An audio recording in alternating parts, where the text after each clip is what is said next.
Welcome to the China Power Podcast. I'm Bonnie Lin, Director of the China Power Project and Senior Advisor at the Center for Strategic and International Studies. In this episode, we'll discuss the state of the People's Liberation Army under Xi Jinping. Why is Xi engaging in significant changes in PLA personnel? What did China's military parade on September 3, 2025 showcase in terms of PLA capabilities? Does Vladimir Putin and Kim Jong-un's appearance at the parade by Xi Jinping's side suggest that China could turn to Russia or North Korea in the event of a large-scale contingency? And how should we interpret the recent lack of a large-scale PLA military exercise after Taiwan's National Day? To explore these questions and more, we are joined by Mr. John Culver. John Culver is a non-resident senior fellow in the John L. Thornton China Center at Brookings.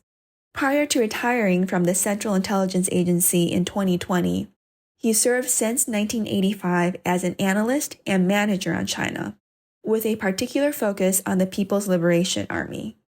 From 2015 to 2018, he served as National Intelligence Officer for East Asia. He was a founding member of the CIA's Senior Analytic Service, was in the Senior Intelligence Service, and was a recipient of the CIA's Distinguished Career Intelligence Medal and the William L. Langer Award for Extraordinary Achievement in the CIA's Analytics Mission. Thanks so much for joining me, John. It's a pleasure to be here. Thanks for hosting me again. So, John, I like to start this podcasting with something new, which is to ask you what you found most interesting or perhaps surprised you the most when you observed China's military in the past year. I think there are two key trends that I find surprising, interesting, and somewhat contradictory. The first is Xi Jinping's ongoing political massacre of the senior leadership of the People's Liberation Army, or PLA. The second, as the September military parade demonstrated, is the PLA's accelerating transformation into a highly lethal advanced force that continues to challenge areas long assessed to be key American advantages. I would like to cover both of those issues in this podcast, and maybe we can start with your first item, which you mentioned as, if I heard correctly, the ongoing massacre of the PLA leadership. Of course, we've seen significant turnover across the PLA, including disappearance of certain leaders. How do you interpret that, and what are you seeing as causing this massive change in PLA leadership? Well, until about a month ago, my informal tracking of senior PLA vacancies stood at 26 removed in the past 25 months. Of course, that included He Weidong, who, as you know, is one of only two vice chairmen of the Central Military Commission. Along with these other dismissals, the Central Military Commission is down to 3 uniform members, with Xi as chair. That's the smallest, by my reckoning, the Central Military Commission has ever been, eclipsing even the aftermath of the Tiananmen crisis in 1989 when it was down to 4 members. Unlike 1989, few assess that this reflects political crisis at the top of the party. So, again, by my informal reckoning, based on really non-appearances at either Army Day or National Day events, either in Beijing or in theater command host cities, it looks like of the 5 theater commands, 4 are gone. The only remaining one is Southern Theater Command, but the Eastern Theater Command, Central, Northern, and Western have not appeared in public since at least the summer or the fall. There are also reports that the PLARF commander, Wang Ho-bin, who's only been in place since July 23, is also gone. So increasingly, this looks like a political campaign that even eclipses the aftermath of the Tiananmen crisis. Corruption increasingly looks to me like the excuse, not the cause. I think it's especially notable that, unlike Xi's early purges, most of those dismissed were promoted to their positions by him. So, initially he kind of came in and cleared out, the stables. These are horses that he picked. There's a range of theories about why Xi is doing this, ranging from factional struggles inside the PLA and the party to theories about Xi's health and his hold on power. At this point, without more information, the answer may be more prosaic. He is dissatisfied with the progress of the PLA to achieve the high goals he set for them. And secondly, he's also determined that the PLA will be a loyal and responsive body to the Communist Party and to him. And I think that's actually his higher priority. He's lost patience with, rather than control over, the military, and he lacks confidence that the military would be up to the task of guaranteeing the party's rule, or in Xi's parlance, the ability to fight and win battles. This leads to the second big thing right now, which is their accelerating transformation. For several years, the U.S. security establishment appeared fixated on the year 2027 as the deadline set by Xi Jinping to compel Taiwan with military force. This was first raised by then Indo-PACOM Commander Admiral Phil Davidson in a 2021 congressional hearing, and it was promptly dubbed the Davidson window. Senior official statements more recently frame it as Xi seizing on 2027, the 100th anniversary of the PLA's founding, to complete the material preparation required to make major combat operations possible, but it's not an invasion deadline. While this 2027 drumbeat by senior U.S. officials has faded, revelations in recent months of surprising and troubling advances in the modernization of the PLA since 2021 also compel an assessment of the expectations for the next 2 years before that once fateful window opens. John, do you mind clarifying your last point? I'm saying that while the 2027 isn't an invasion timeline, it isn't nothing. And we're seeing really remarkable things going on inside the military as they accelerate to meet their 100th anniversary goals. And John, I wanted to go back to some of your earlier points about the removals of the 26 military leaders. You mentioned that the commanders for 4 of the theater commanders are gone, and only the commander of the Southern Theater Command is still there. From your perspective, do you have a sense of why he remains there while the other 4 commanders are gone? No, this is all viewing very much through a glass darkly, and I don't even know that these others are gone or that he's still there. It's just that he appeared on National Day in a local celebration in the theater headquarters city. Similarly, those others, I assess they're gone because they haven't appeared in public, even at things they should have appeared at. And, at the same time, I don't want to neglect their counterpart political commissars. I think all 5 of them are gone. So this goes well beyond my initial count of 26 senior leaders. It goes well below that, probably down into the services. So this is sweeping, and I think we won't know the full extent if we find out then until the plenum, because they have a lot of vacancies on the Politburo and the Central Committee that need to be filled, both among party and PLA ranks. So there should be a new lineup announced, and only then will we really know the extent of this. How do you know for sure that it's because she's dissatisfied with the progress of the PLA? I mean, you mentioned corruption is likely the excuse, but are we seeing other examples in which she is mentioning the PLA is not meeting up to his expectations? Or are there demonstrations of activities in which we have evidence that Beijing expected more? What's the evidence aside from the leaders disappearing that shows that Xi Jinping is dissatisfied with the progress of the PLA? Well, he's continued to have these political rectification meetings. I think he had one again earlier this year, which is the 3rd since he took over as chairman of the Central Military Commission. Those generally, indicate that there's an intensifying internal political campaign. Now, the internal mechanics, I don't know. And that's why I think the broader this has become and the longer it's gone on, the more it looks like a real political campaign, but I don't understand the parameters of it. And I haven't really seen a really compelling argument here in open source land that really delivers what I think is explanatory or predictive power. And John, you also mentioned that right now on the Central Military Commission, there are only 3 uniformed members with Xi as the chair. In the past, we have seen Central Military Commissions with an additional civilian member in addition to the chairman. Do you expect anytime soon there to be another civilian member on the CMC? No, because I don't think she intends to designate an heir for overall party leadership. And that's what that vice chairman position for a civilian on the CMC normally means, is that there's a party consensus that there is an heir apparent. For example, Xi Jinping got elevated to the CMC as vice chairman in 2010, 2 years before he assumed the chairmanship, along with the party general secretary position. So until he arranges a political succession, there's no precedent for him to then put a random civilian, even one of his close friends, on without triggering the idea that there's a succession planning underway. And John, you mentioned that we should expect some of these positions to be filled or more clarity during the upcoming 4th plenum. What else are you looking at from the 4th plenum vis-a-vis the PLA or PLA personnel? I've kind of gotten to be a little bit ambivalent about plenums. I think everyone got conditioned during the Jiang Zemin and Hu Jintao era for plenums to be these decisive, usually 4 or 5 plenums done over the course of a 5-year post-party Congress. And all of Xi's in this current term since 2021 have been delayed.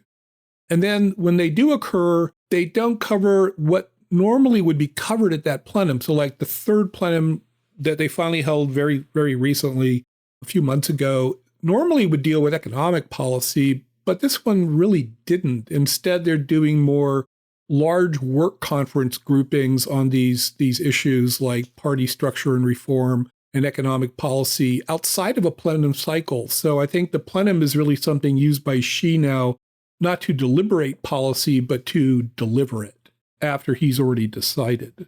And so I think the main purpose of this upcoming plenum is going to really be planning for the next party Congress in 2027, rather than, what it should cover, which is sort of party structure and organization building.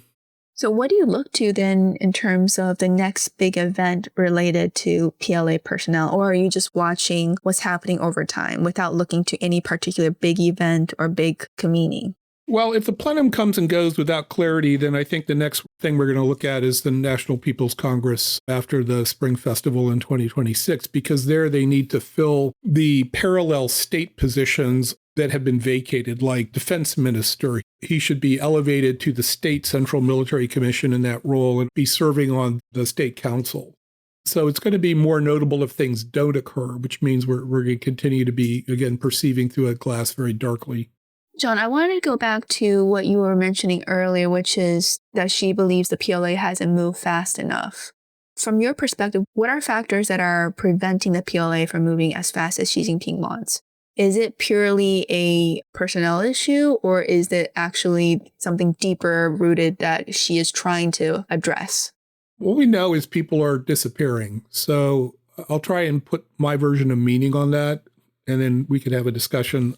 I think the hardware, which I'm happy to talk about, is the easiest in a sense. It's an engineering and industrial policy problem, and one that China is well organized to meet, as we can see in their achievements over the last 5 years and what I expect they're going to do over the next few.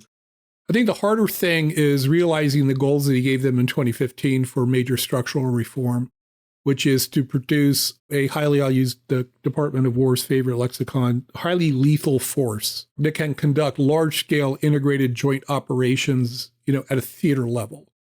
And that's a very hard thing to do. It was hard for the United States to implement after Goldwater-Nichols in the late 1980s. It took us about a decade. The Chinese are about a decade in, and I think they face more pressing problems in order to build a joint force and, kind of sailing the ship while they're building it, also be prepared for the potential for military conflict, which I don't think is high right now, but, things can change, and the PLA may not have the luxury of time. So I think he's a very harsh taskmaster. I think he sees corruption as a related issue, but not the core one. And then again, as I said earlier, I think he's got concerns, and I'm not sure how he will be satisfied in ensuring that the army will defend the party and not just China's external territorial threats. That the PLA is absolutely loyal to the Communist Party. And until and unless we get more insight into any pattern that can be discerned by these dismissals and then promotions, it's going to be tough to figure out exactly where those lines lie. So, John, in terms of who you're seeing appear or disappear, do you think any of that relates to their ability or their personal experience in combat? And I know China has not engaged in large-scale combat for quite some time. So the experience that we're talking about is probably in the form of engaging a large-scale military exercise or maybe involved in skirmishes on the China-India border. It's hard to see that pattern. The most kind of approximate example is the two vice chairmen. He Dong, who was dismissed recently, was one of the last few senior PLA officers who'd actually seen combat. I think it was in the combat inside Vietnam after the 79 invasion, where China maintained military pressure down there for another decade. Curiously, the other combat veteran of the PLA is his counterpart, the still serving vice chairman, Zhang Youxia, who had combat experience in 1979. And I kind of wonder if maybe at some point the turnover in the CMC may be related to some personal problems between the two of them over either access, vision, or, their thinking about PLA and structural reform. Right. And Zhang is also quite old, right? He is probably one of the older members. Yeah, like she had to waive the age norms in order to keep him on the Politburo and the Central Military Commission. So he's probably the oldest member of either body. Let me move to a recent event that has attracted quite a bit of attention, both inside China as well as outside.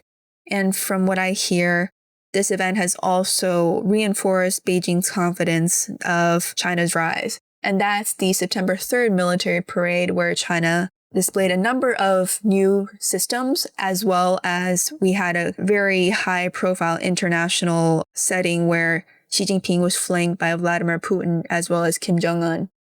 As you look at the military parade, as well as what Xi Jinping was trying to signal with all the different military activities or capabilities being displayed, how do you assess the parade? Does the parade actually demonstrate significant Chinese progress in real battlefield capability? Or are you seeing parts of the parade signal what you were mentioning earlier, that the PLA is not modernizing fast enough? I mean, parades are meant to display your accomplishments. They're primarily in China a political act. They're taken very seriously by the PLA. They have a separate line item in the annual defense budget for parade preparation and execution. The Chinese sometimes spend up to 2 years rehearsing for these. So this isn't like what we saw in Washington last June. This is a major event in their calendar. And it has two audiences. One is, of course, the Chinese people, who are, I think, proud of what the military has become, at least what it looks like. It was probably popular inside China, which is always important for the Communist Party. I think also it's very much being beamed at, external audience, the United States, China's periphery, and it's meant to be intimidating. And I think for a lot of viewers, it probably was. And in terms of the platforms displayed on the parade, did any of them surprise you? Were they largely expected? Was there anything that stood out to you? Yeah. I mean, in terms of what you can put on a trailer and haul through the streets of Beijing, I think there were some kind of three notable categories of significant things that were displayed. The first is nuclear delivery systems for land, sea, and air platforms. China in military parades going back to 1984 has always paraded ICBMs, unfueled and certainly unarmed. This year it was different. They also paraded an air-launched ballistic missile and the latest version of their submarine-launched ballistic missiles. So they're displaying to the world and signaling that they have a true triad, or at least creating one as time goes by, not just a land-based ICBM force for nuclear deterrence.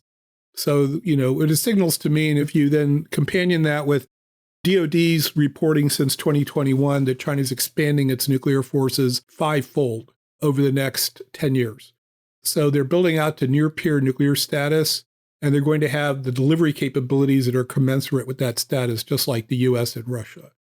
So they've clearly changed their mind about minimal deterrence. They intend to have the means for escalation control and deterrence, and not only in the nuclear domain, but probably in other strategic domains like cyber and space. The next area that really stood out, was unique to this parade, was a demonstration of undersea warfare, which is hard to do in the streets of Beijing. I think this is important signaling because undersea warfare has long been the most important advantage of the United States military. So this parade included several unmanned vehicles, including some that are quite large. And there are even larger examples that you see on commercial imagery under construction or in testing and training out of Chinese naval ports. They also featured a flyover of their most advanced aircraft, including new maritime surveillance aircraft designed for anti-submarine warfare. So what that signaled to me is China is finally spending serious money on hunting submarines, including airborne platforms, undersea platforms, surface platforms, and undersea surveillance systems. And then in the final category, I think, was a display by China of a large number of unmanned aircraft, mounted on trailers, not flying over the parade with some of the other aircraft. They appeared to have at least a few examples of what's called a loyal wingman concept, where you have an autonomous aircraft that's paired with manned advanced stealth fighter bombers, which were also flying over the parade. So they're signaling that they're learning the same lessons as the West did, others are, from the war in Ukraine, not only about tactical drones on a battlefield, but about strategic drones and the application of autonomous warfare to manned platforms for much more effective strike, air-to-air combat, and jamming and electronic warfare. It's also a good reminder that, of course, China is the world's largest maker of commercial drones, and they have large displays just at sporting events of 10,000 semi-autonomous drones, performing various lighted feats in a night sky. So I think they're sort of saying that they're learning the examples of what's been called in the military watching community the fourth revolution in military affairs, which is autonomous platforms. And John, do these platforms that China displayed, are they going to help China better deal with what Admiral Paparo promises to be hellscape if China were to cross the Taiwan Strait? I think instead what they promise is that hellscapes work both ways, that if the U.S. intends to rely on large numbers of relatively cheap, drones and other autonomous systems to inflict casualty or inject uncertainty into China's thinking, that can work both ways. But the big example people have applied to learn about autonomous drones and their ability to negate expensive legacy systems is largely drawn on battlefield experience in Ukraine. One thing that Chinese are demonstrating through things like large autonomous platforms is that what works on the battlefield in Ukraine generally won't work in the Western Pacific. It's just too big. You're not going to be, firing man-in-the-loop, remotely operated systems over a terrestrial battlefield. Instead, they're going to have to cross hundreds and maybe thousands of miles of water. They're going to have to require different command and control concepts. They're going to have to be much larger and have more endurance in order to be relevant to the battle space. It's a lot of the lessons that we learned the hard way in World War II. And I think, including their leading edge in commercial drone manufacture, even the drones that are being assembled by the Ukrainian military are using Chinese components because they are the world's top builder of those systems. Just continuing this idea of China building its own, counter hellscape, and your point about China being the largest maker of commercial drones. Is this parade also showing that China can manufacture a lot more unmanned platforms at a much cheaper cost, and a whole range of these types of unmanned platforms?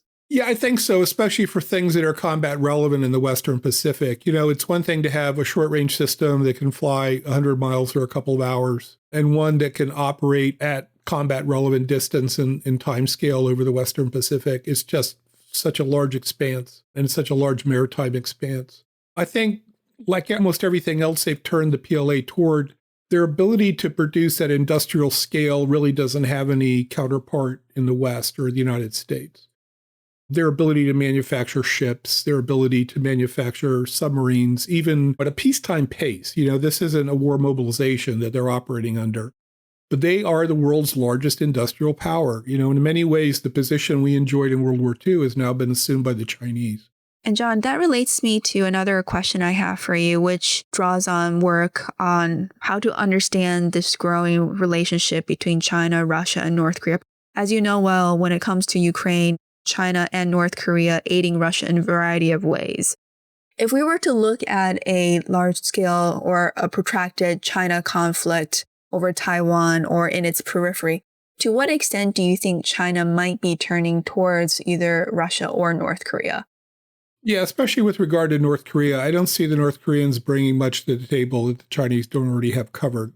For Russia, it was cruise missiles, some artillery shells and ammunition, things like that. Russia's needs were so fundamental after their failed first attempt to seize all of Ukraine that it was probably embarrassing that they needed something as prosaic as artillery ammunition from North Korea. I think there are things China would want and expect in the event that the shoe was on the other foot and they were in a war. They still have a bottleneck in their production of advanced aviation engines. A lot of their most modern combat aircraft fly with Russian engines. So I think that would be a critical thing that Russia would be expected to do. And then I think, perhaps involving North Korea, but really for Russia, I think there would be a real push by the Chinese for strategic intelligence cooperation.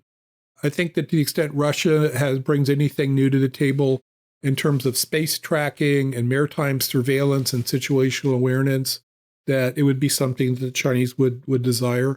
Although I haven't really seen convincing information that China's doing that for Russia with regard to Ukraine. Moving beyond material concerns, what types of military operations, even limited ones, could you see China asking Russia for? I find it hard to imagine that China would engage in sort of opportunistic warfare on its own, or that they would ask the Russians, for example, to open a Western front in the Baltics in order to distract NATO and the U.S. in the event of a war over Taiwan. Maybe I lack imagination. I don't think the two are as close as maybe the parade rostrum in September may have suggested. China has invested a lot in Putin. They need him to not lose his war in Ukraine. They would like him to stay in power. But it's something else to assume, a level of risk. The only circumstances where I think it's imaginable is a really long drawn out war where the economic cost of going to war in the first place have already been borne. And in that case, then, Russia would have to have its own innate desire for westward expansion or to exploit Western distraction over a war in the Pacific in order to conduct its own operations. But I think they would be doing that on its own, not as a favor to China. Thank you, John. I'd like to close the podcast by looking at a set of dynamics that you followed very closely, which is major Chinese military exercises, particularly ones against Taiwan. It was quite intriguing this year that we did not see a major Chinese military exercise after Taiwan President William Lai gave his National Day speech on October 10th. As you know, since he's come to power, almost every major speech he's given, China has reacted and tried to use that as an opportunity to demonstrate and improve its military capability. There's been quite a bit of discussion on how President Lai's speech was a bit potentially toned down, and maybe that's why. But I wanted to get your thoughts on what does the lack of a observable major military exercise mean in terms of changes in China's military preparation or readiness or exercises vis-a-vis Taiwan? Bonnie, as your question indicated, there's pretty high correlation between the level of distress that speeches or actions by Taiwan President Lai causes and China's military response. There's been a very close pattern. So, yeah, I agree. I think Lai's speech was restrained. He omitted key phrases and framing that he used in the 2024 version. And from a national security speech that Lai gave in March, where he labeled China a hostile foreign force, which also provoked a heightened military reaction. And I think the context may be more important than just verbiage here. The U.S. has really, I think, shaken Taiwan by canceling a transit visit Lai was going to make on his way to Latin America. They then postponed a Taiwan arms sale, $600 billion. And then finally, they downgraded and then moved the defense policy talks that were scheduled. So I think the Trump administration had really shown less free movement by Taiwan. So I think Lai was reacting to that, and I think the Chinese were as well, where if they had staged or overreacted in a large military display on the strait after a fairly restrained speech, it could have added to already abundant tension over trade talks and a potential meeting between Trump and Xi Jinping at the end of this month and early November in Seoul. I think also Lai's approval ratings have dropped precipitously this year after his failed effort to recall opposition legislatures, and that he just was kind of operating in a different environment. So it doesn't mean the Chinese have changed their pattern. They just, in a way, have taken the win. I think they're well postured to accelerate and stage even more aggressive military displays. And I think that's going to continue. I mean, the stuff that they've been doing over the last 2 years, building a new major PLA headquarters right outside Beijing, that's the size of 30 Pentagons, displaying 2 brand new 5th generation stealth fighter bombers on the same day back in May, and then continued improvement in their ability to build amphibious warfare equipment, all signal that the PLA is still building out to realize Xi Jinping's direction, and that by 2027, they will demonstrate the full physical capacity for large-scale military operations. John, I guess what I found curious, given everything that you outlined in terms of how the U.S. has shaken Taiwan through the canceled Lai transit, the downgrade and moving of the Taiwan talks, is why didn't China view this as an opportunity to just do another exercise to improve its capabilities? Well, because I think they do view President Trump as a transactional president. And for at least a few months, he was operating in a way that China saw as beneficial. They'd put in a freeze on the initial tariffs. They had an agreement in Madrid for continued economic and trade dialogue.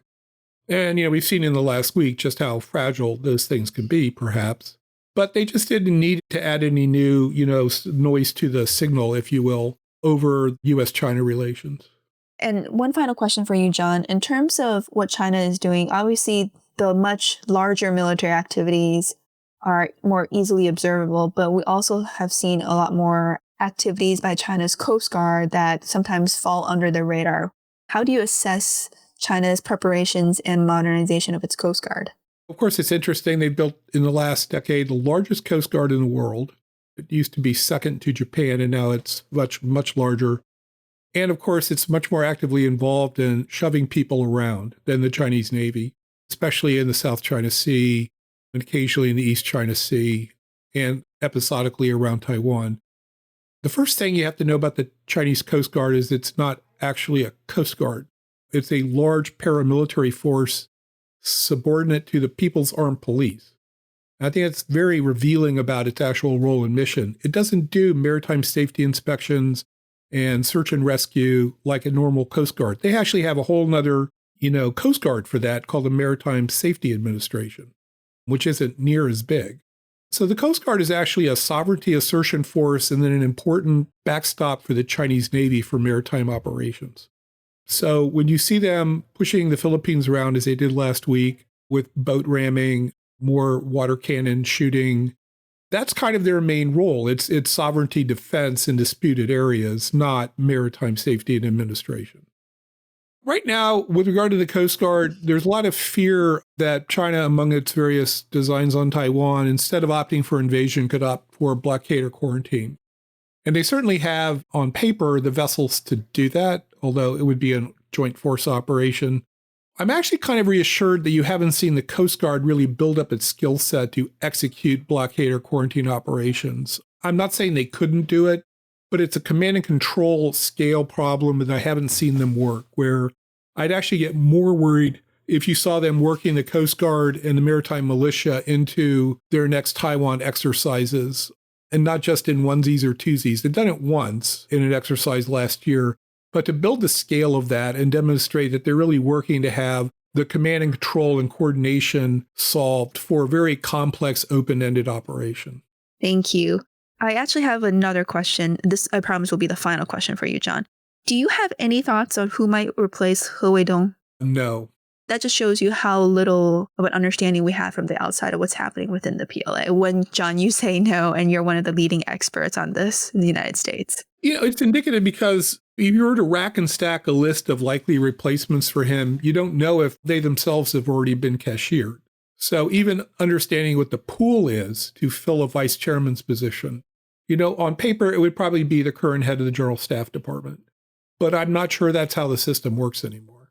Well, with that note, thank you very much, John, for joining me to share what we do know about the PLA and in many ways what we don't know about what's happening. Thank you again for joining me, John. It was my pleasure. Once again, it's always a great experience doing a China Power podcast. Thank you for inviting me.